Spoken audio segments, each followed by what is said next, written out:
The Midwest and Northeast bracing for more scorching high temperatures after deadly thunderstorms tore through parts of the country this weekend. Our extreme weather team, of course, tracking it all. And of course, Sam is going to kick off our coverage. Good morning, Sam. Hey, good morning, Robin. Yeah, we're already in the middle of starting our fourth heat wave of the summer so far. Those numbers began in the Midwest yesterday, and numbers this morning are already in the 80s in places like Minneapolis, Chicago. That's the way it feels right now. But by the time we get into the day later on, it'll feel like it's 107 in Minneapolis. The actual high temperature will be right around 100 Chicagoland. You're going to feel like you're about 101 degrees. The heat isn't the only thing going on. We've noticed in the last couple of heat waves that each time we get these big numbers, we get big storms as well. These storms over the weekend in the west were kind of from the monsoon flow. These storms in the east, including that tornado report that's in Virginia, bringing the heat into the area. And this heat, no matter where you are, those storms are big.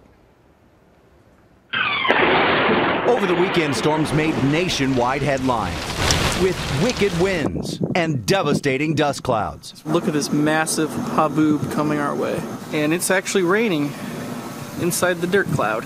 Summer storms stampeded across several states.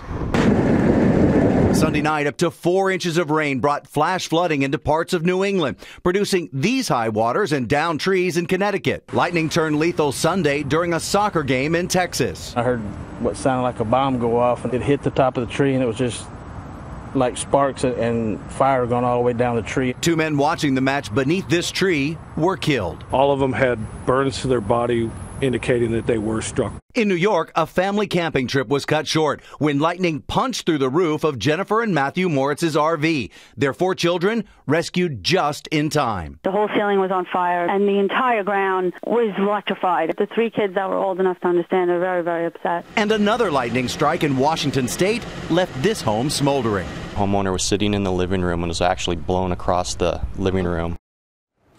And the heat continues across the country. In the west, more than 120 fires are burning right now in that big heat. 33 of those, by the way, are large and uncontained. The newest fires have kicked off in California, near Auburn, California. Our Cecilia Vega is there. And Cecilia, this continues to be a problem, and it isn't going away. Good morning. Hey, Sam, good morning to you. More than 2,000 firefighters out here working around the clock.